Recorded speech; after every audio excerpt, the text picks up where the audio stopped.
Bienvenue dans MakerCast, le podcast des créateurs de contenu. C'est Antoine Blanchemaison, toujours, depuis mon Airbnb à Harlem, à New York. Et je sais pas si tu te souviens, on a déjà fait deux podcasts un peu futuristes. On a fait le futur de l'audio, le futur de la vidéo. Et la particularité de ces deux podcasts, c'est que j'étais pas le seul à m'exprimer, c'était un podcast collaboratif puisque je vous avais avant posé la question sur Facebook, c'est quoi pour vous le futur de l'audio, de la vidéo? Vous aviez répondu et j'avais utilisé vos réponses.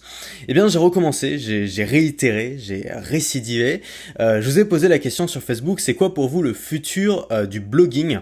Comme d'habitude, j'ai eu plein de réponses super intéressantes et je voudrais qu'on les analyse un petit peu ensemble. Donc je vais lire les réponses que j'ai eues et puis je vais vous dire ce que moi j'en pense, si je suis d'accord ou si je suis pas d'accord et comment je vois moi le futur du blogging en tant que créateur de contenu, donc toujours avec un regard créateur de contenu, avec un regard de maker. Donc on va voir ce qu'on peut en tirer comme leçon. Est-ce qu'il faut aujourd'hui créer un blog ou est-ce que c'est trop tard? Est-ce que c'est fini? Ou est-ce que le blog au contraire est en train de renaître de ses cendres? C'est tout ce qu'on va voir aujourd'hui dans ce podcast, donc assis-toi bien confortablement. C'est parti pour une première réponse de Alexiane qui nous dit: pour moi, avoir alimenté un blog sur mon site web a fortement contribué au référencement de mes services sur Google. Je suis passé à la vidéo en lançant ma chaîne YouTube il y a un mois car personnellement je préfère ce format, mais tant que Google restera leader comme moteur de recherche, il me semble que blog et vidéo seront complémentaires. Du point de vue des consommateurs de contenu, je crois que les gens tendent vers la facilité et privilégient de plus en plus la vidéo. Alors, comme tu dis, je pense que ça va être peut-être le message principal en faveur du blogging aujourd'hui, c'est que le blogging, donc écrire des articles de blog, c'est le meilleur moyen de se faire référencer et de gagner du trafic sur le long terme grâce à Google. Alors, c'est aussi possible sur YouTube parce qu'il y a de plus en plus de gens qui recherchent directement des choses sur YouTube, et puis YouTube aussi est mis en avant dans le résultat Google, mais c'est vrai que quand on a une question à poser ou quand on a envie d'avoir une réponse, une interrogation ou s'informer même davantage sur un sujet, par exemple si on veut savoir le prix de l'immobilier dans le 15e arrondissement à Paris, on va pas chercher sur YouTube, on va pas chercher sur Facebook, on va pas chercher sur une plateforme de podcast, on va tout chercher sur Google et Google va nous donner des résultats de recherche. Donc je pense que le blog reste le maître pour la recherche et en contrepartie, je pense que le blog avoir de moins en moins d'intérêt, ou en tout cas on ressent que le blog a de moins en moins d'intérêt pour finalement la façon dont le blog a été créé au début, c'est-à-dire que les premiers blogs c'était un peu des journaux intimes, c'était un peu des endroits où on racontait, où on parlait de soi, c'était des contenus qui étaient très personnels, très relationnels, et je pense que justement ce contenu personnel va perdre en intérêt sur un blog, puisque l'intérêt du blog va être d'être focalisé autour de la recherche, et donc on va peut-être voir apparaître moins d'histoires, moins d'idées, moins de relationnel, et c'est dommage parce que nous en tant que créateurs de contenu, c'est vraiment notre valeur ajoutée, c'est vraiment ce qu'on peut apporter pour créer une audience fidèle. Et j'en ai parlé 10 fois, mais tu vois, tu peux faire des tutoriels sur YouTube, tu seras juste un mec de plus qui fait des tutoriels sur YouTube. Si c'est bien filmé et que c'est bien expliqué, tu seras un mec qui fait des bons tutoriels sur YouTube. Mais tu seras pas un modèle pour les gens, et les gens vont pas commencer à s'inspirer vraiment de ta philosophie de vie parce que tu seras juste un mec qui fait des tutoriels sur YouTube. Si tu veux vraiment avoir une vraie discussion avec les gens et créer une relation avec les gens, il va falloir que tu parles de toi, il va falloir que tu racontes des histoires, il va falloir que tu parles, que tu fasses ressentir aux gens en face de toi des émotions comme on en a parlé hier, et donc ça va nécessiter de pas être juste le monsieur tuto ou monsieur question-réponse et d'aller plus loin. Et pour ça le blog, j'ai l'impression que ça devient un format qui s'affaiblit là-dedans. Moi je lis de moins en moins de blogs, alors j'ai toujours quelques blogs que je lis régulièrement, mais c'est vrai que c'est moins un format sur lequel tu vas pour suivre des gens en particulier. Ces gens-là, tu vas plutôt les écouter ou les regarder parler. Mais sur le domaine des questions-réponses, je pense que le blog a encore une carte à jouer. Et là-dessus aussi, il y a des plateformes qui viennent le concurrencer. Par exemple, aux États-Unis, t'as une plateforme très connue qui s'appelle Quora, Quora, qui est spécialisée justement dans les questions-réponses. Donc il y a des utilisateurs qui posent des questions et des gens qui donnent des réponses. Et la particularité de Quora, c'est que c'est souvent assez qualitatif. Les réponses sont souvent très élaborées, sont écrites par des spécialistes. Alors souvent c'est aussi des gens qui ont un produit à présenter ou quelque chose à vendre. C'est aussi pour ça qu'ils y passent du temps. Mais en tout cas on trouve des réponses de qualité. Et Quora concurrence vraiment les blogs sur ce domaine-là qui est la recherche, la question questions-réponses aux États-Unis, mais en France, il n'y a pas vraiment d'équivalent. On peut dire que presque tous les forums sont un peu morts. Bon, il y en a quelques-uns qui subsistent, mais plutôt chez les jeunes ou plutôt chez des catégories de personnes très précises. Et Quora n'existe pas en France. Enfin, en tout cas, ça n'a pas été, c'est pas démocratisé. Donc, un blog peut toujours être utile pour ça. Ensuite, j'ai une réponse d'Olivier. Alors, j'ai plein d'Olivier là qui m'ont envoyé des réponses, donc il va y avoir pas mal d'Olivier. J'espère que tu vas pas te mélanger les pinceaux. Alors, réponse d'Olivier. Le blogging est un outil indispensable en termes de référencement. Au fur et à mesure, les algorithmes s'affineront et privilégieront les contenus qu'ils trouvent de qualité. Bien sûr, je pense qu'il y aura toujours des hacks pour ou contre cela. Le blog est quand même l'outil de marketing auquel on a prédit le plus de fin. Chaque année, on dit que le blog va mourir et au final, il est toujours là. C'est un peu comme la grosse presse papier, entre parenthèses, Le Monde, Paris Match et compagnie. Alors tu dis que les contenus doivent être de qualité et que le moteur de recherche, les algorithmes des moteurs de recherche privilégieront les contenus qu'ils trouveront de qualité. Je pense qu'au lieu de parler du terme de qualité qui est quand même très subjectif, on peut utiliser le terme de pertinence. Je pense que le but des moteurs de recherche, de Google, c'est pas de sortir la qualité, c'est de sortir la pertinence. Et la pertinence, c'est quoi ? C'est est-ce que ce contenu répond aux besoins de la recherche que le consommateur a exprimé.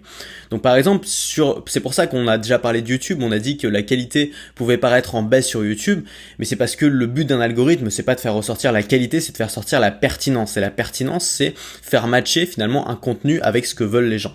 Et si le contenu est probablement en baisse, si on a l'impression que la qualité est en baisse sur YouTube, c'est peut-être simplement que c'est pas pertinent. Ce qu'on juge, nous, en tant que créateurs de contenu, peut-être contenu de qualité, c'est pas le contenu qui est jugé pertinent par la majorité des gens qui ont juste envie de se divertir quand ils vont sur YouTube. C'est peut-être un peu pareil sur les blogs, alors sauf que sur les blogs, on n'y va pas forcément pour se divertir, on y va plutôt pour apprendre des choses ou pour trouver des réponses à nos questions. Et donc je confirme ce que j'ai dit tout à l'heure, je pense vraiment que c'est ça, je pense vraiment que les blogs auront un sens, encore une fois, dans la réponse aux questions et quand on veut chercher une information, les blogs donneront cette information, donc le but c'est avant tout d'être pertinent. Et puis ensuite tu parles de la presse papier, tu dis que le blog va certainement rester comme la presse papier. Alors il y a quand même deux choses différentes, c'est que la presse papier, pour moi c'est pas, la presse papier aujourd'hui survit grâce aux subventions, elle survit plus parce que ça marche, elle survit plus grâce aux ventes de papier, tu vois. Si Le Monde ou Paris Match peut-être, mais si Le Monde devait survivre simplement avec ses abonnés payants, ils diviseraient leur rédaction par 10, tu vois, ils viraient les trois quarts des gens parce que ce serait juste impossible de continuer comme ça. Si Le Monde survit, c'est uniquement grâce aux subventions. Et moi je considère qu'une entreprise qui en est à ne plus chercher des clients mais à faire sans arrêt demander de l'argent à l'État, c'est plus une entreprise en fait, c'est juste un groupe de lobbying. Donc je considère que les blogs vont pas tomber dans cette même catégorie. Je pense qu'en effet il y aura des blogs qui vont rester irréductibles, qui vont rester tout simplement, non pas parce que ils vont être subventionnés ou parce que les gens vont se dire oh là là il faut pas que les blogs meurent, la liberté du blog, etc., mais parce que simplement ils auront des lecteurs très fidèles. Et c'est toujours la force du contenu, c'est que c'est pas la plateforme qui décide quel est le contenu populaire, c'est le contenu en lui-même. Et c'est pas la plateforme qui fait le contenu, c'est le contenu qui fait la plateforme. Ensuite, deuxième réponse de Olivier, qui part un peu dans un délire futuriste. Et plus sérieusement, peut-être que le prochain média, c'est la VR. Comme on pourrait avoir des agences de voyage qui nous promettraient une expérience de voyage à la fois dépaysante et abordable, pour préparer un voyage en personne ou pas, on pourrait également voir des VR blogueurs, en tout cas dans le lifestyle, qui nous permettraient de revivre leur expérience de la façon la plus immersive qui soit. Alors, Olivier, je vais être très cash avec toi, je ne suis pas d'accord. J'en ai marre que tout le monde me parle de VR partout. Je ne crois pas en la VR. Alors c'est personnel, peut-être que je me trompe. Vous pouvez tous enregistrer ça et me le ressortir peut-être dans 5 ans quand la VR sera partout. Je pense que la VR va se démocratiser, mais uniquement dans un seul domaine, c'est celui du jeu vidéo. Je pense qu'il y a que les gens qui jouent de manière fréquente aux jeux vidéo qui vont être vraiment intéressés par la VR. Moi personnellement, j'ai jamais eu l'intention ou jamais eu l'envie d'acheter un casque VR, simplement parce que ça te déconnecte de la réalité et que je suis convaincu que le futur de la technologie, c'est pas d'être encore plus présente, c'est de devenir invisible. Et donc avoir un casque sur la tête qui nous déconnecte totalement de la réalité et vivre dans un monde qui nous donne la gerbe finalement, moi c'est pas comme ça que je vois le futur de la technologie. Je pense que le futur de la technologie sera justement beaucoup plus invisible et qu'elle pourra se faire oublier. Et je pense que les grandes innovations sont pas forcément tu vois, c'est pas forcément les grosses usines à gaz qui prennent une place dingue dans ta vie, c'est les choses qui justement te font gagner du temps et améliorent ta vie. Et pour ça, je crois beaucoup plus en, pas la VR, mais l'AR, c'est-à-dire la réalité augmentée. Et donc plus avoir un casque sur les yeux, mais plutôt avoir quelque chose qui ajoute à la réalité des éléments. Alors évidemment, pour l'instant, ça reste encore assez, tu vois, ça reste encore assez conceptuel, hein. On n'a pas vraiment d'application concrète. Alors on peut imaginer des lunettes qui vont ajouter des éléments à ce qu'on voit. Google a essayé et ils sont plantés. Apple va peut-être s'y mettre, on sait pas. On peut imaginer les systèmes de vidéo qui ajoutent des choses à ce qu'on voit. Il y a Microsoft aussi qui a présenté des choses intéressantes. Mais du coup, moi, je peux pas encore faire le lien avec les blogueurs. Je pense que ce qui qualifie le blogging, c'est le texte. Et le texte est quand même très éloigné, encore une fois, d'une expérience très visuelle comme peut l'être la VR ou l'AR. Donc ça c'est mon avis, peut-être que je me trompe, mais voilà, je te dis ce que je pense sur le futur. Ensuite j'ai une réponse de Florian qui me dit: à mon sens, le blog peut devenir une plateforme proposant parfois de présenter un point, une idée, un concept sur plusieurs épisodes, voire même avoir des articles qui se répondent avec des invités. Et le tout agrémenté avec des formats vidéo, son, etc. Bref, il y a des moyens de rendre la lecture d'un blog vivant bien au-delà des commentaires. Alors c'est vraiment intéressant ce dont tu parles, Florian, parce qu'on a vu un truc ces dernières années que voilà, on parle tous de VR, de machin, mais il y a un truc qui a vraiment explosé ces dernières années, c'est les séries, dans le domaine de la création de contenu.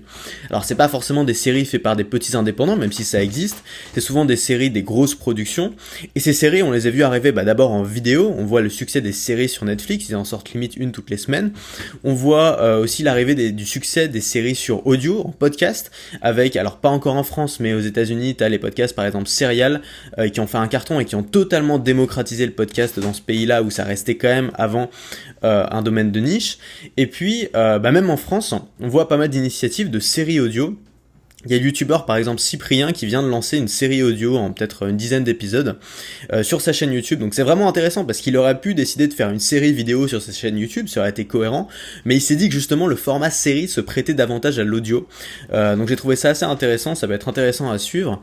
Et est-ce qu'on peut faire des séries à l'écrit ? Pourquoi pas. En fait ça existe déjà, ça s'appelle des romans en plusieurs tomes, mais c'est toujours du format long.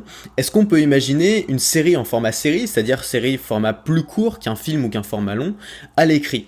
Et je pense que ça peut être intéressant, je pense que ça peut être une suite, et on le voit notamment avec Medium. Alors Medium, tu sais, c'est la plateforme. Medium, pour moi, ça pourrait représenter l'avenir du blogging si le blogging était voué à mourir. Medium, c'est une plateforme de blogging, un peu comme peut l'être Facebook ou comme peut l'être YouTube, qui est une plateforme de vidéo, si tu veux, qui permet de publier des articles qui sont enregistrés, qui sont hostés, comment on dit en français ? Je perds mon français. Qui sont hébergés sur la plateforme, les gens peuvent laisser des réponses, etc.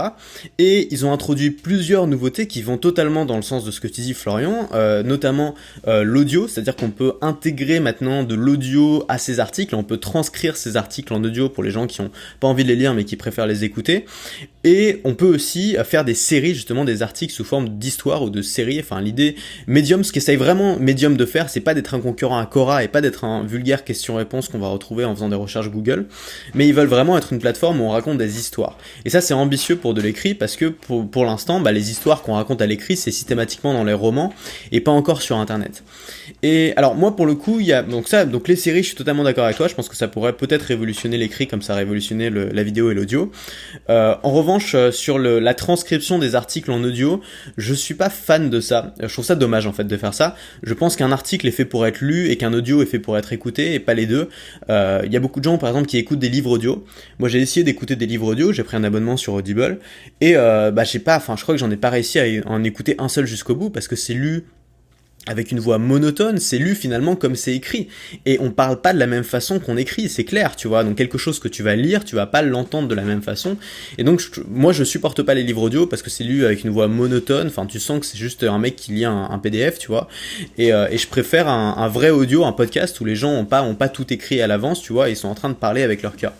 Donc je suis convaincu que dans la création de contenu, less is more. Il faut pas essayer de tout faire en même temps, il faut pas essayer de faire une espèce de package, une espèce de page web qui clignote dans tous les sens, qui fait à la fois de l'écrit, de l'audio, de la vidéo, de la VR et du 3D. Je pense qu'il faut juste se concentrer sur une seule plateforme et le faire bien, et le faire mieux que tout le monde. Et je pense que une bonne histoire, un bon roman, t'as pas besoin d'images. Justement, les images, souvent, ça va tuer le roman, parce qu'un bon roman, tu vas t'imaginer les personnages, tu vas te visualiser les scènes, avec des bonnes métaphores, avec des bonnes histoires, avec des bonnes expressions, avec les bons mots. Tu vas imaginer le roman à ta manière, et c'est ça qui fait qu'un roman, souvent, on plonge beaucoup plus, enfin, en tout cas, les gens qui aiment les romans me confirmeront, on plonge beaucoup plus dans un roman qu'on peut plonger dans une série, et pourtant, il n'y a pas de musique, il n'y a pas d'audio, il n'y a pas de personnages, simplement parce qu'on se les imagine, et l'imagination, je pense, a beaucoup plus de pouvoir que le visuel. Ensuite, j'ai une autre réponse de Olivier, le troisième. Je ne pense pas qu'il y aura un format, mais plutôt l'association de plusieurs formats. Pour mon futur vlog, il y aura bien sûr la vidéo, mais cette dernière sera également accessible sous forme de texte avec quelques photos d'illustrations idéalement référencées. Je prévois aussi de faire un podcast audio de chacun des articles. La vidéo sera hébergée sur YouTube, sous-titrée avec un descriptif soigné, mais différente de l'article du vlog, vignettes personnalisées, tags, etc. Copie de la vidéo sur Dailymotion, mais sans chichi, et bien sûr partage via plusieurs réseaux sociaux avec systématiquement un lien pointant vers l'article concerné du vlog. Je sais pas si vous avez suivi, moi j'ai un petit peu de mal. Donc en résumé, je pense que l'avenir idéal et efficace du blogging seront les articles sous forme de vidéos, de textes, de photos et d'audio. Alors Olivier, je pense que tu l'as compris si tu as écouté ce que j'ai dit jusque-là, je suis pas du tout d'accord avec toi, avec cette stratégie-là, parce que je pense que déjà si tu veux faire tout ça en restant tout seul, bon courage, parce que ça va te prendre toute la journée en fait, donc du coup tu vas, au lieu de publier, alors que tu aurais pu peut-être publier un article ou une vidéo ou un podcast par jour, tu vas te retrouver à en faire un par semaine, parce que tu vas passer tout le reste de la semaine à le publier autre part. Ensuite, Dailymotion, soyons très clairs, c'est mort, c'est fini, ça sert à rien. Et je pense que quand tu veux être partout, tu finis par être nulle part. Je pense que s'il y a des plateformes, c'est d'abord qu'il y a des façons, enfin il y a des il y a des formats, voilà, les formats ils sont différents, on en a parlé, il y a l'audio, il y a la vidéo, il y a l'écrit, et ces formats, je pense qu'il faut les respecter. Je pense qu'on n'écrit pas de la même façon qu'on parle, je pense qu'on ne regarde pas de la même façon qu'on écoute, et je pense qu'il faut respecter ces formats, et que si on veut être partout, on finit par faire tout en moins bien, alors qu'on pourrait se concentrer sur une seule plateforme, sur un seul format, et le faire du mieux qu'on peut. Je dis bien qu'on peut être sur plusieurs plateformes en même temps, mais l'important c'est de respecter le format. Alors je sais ce que tu vas dire Antoine, t'es mal placé pour dire ça, parce que justement tu publies tes podcasts aussi sur YouTube et sur Facebook en vidéo. Alors je précise que les podcasts sont publiés en vidéo, mais c'est déjà automatique, donc ça me demande pas de temps supplémentaire. Je le fais avec un outil qui s'appelle Auphonic, qui est génial, dont j'ai parlé récemment sur Facebook, AUPHONIC. Et donc ça me permet de mettre mes podcasts automatiquement en audio sur YouTube et sur Facebook, mais je précise bien que c'est en audio. C'est-à-dire que j'ajoute pas des images ou un PowerPoint, j'ajoute juste la miniature, la vignette, tu vois, et c'est en audio, donc ça me demande pas de temps supplémentaire, et je le fais parce que je sais qu'il y a des gens qui me suivent, qui pensent pas forcément à aller tous les jours dans leur application de podcast ou sur SoundCloud, et qui préfèrent aller sur YouTube. Donc c'est pour ces gens-là que je le fais. Mais voilà, je pense qu'il faut pas essayer d'être partout en même temps, je suis convaincu que c'est une erreur, après peut-être que je me trompe, chacun ses stratégies.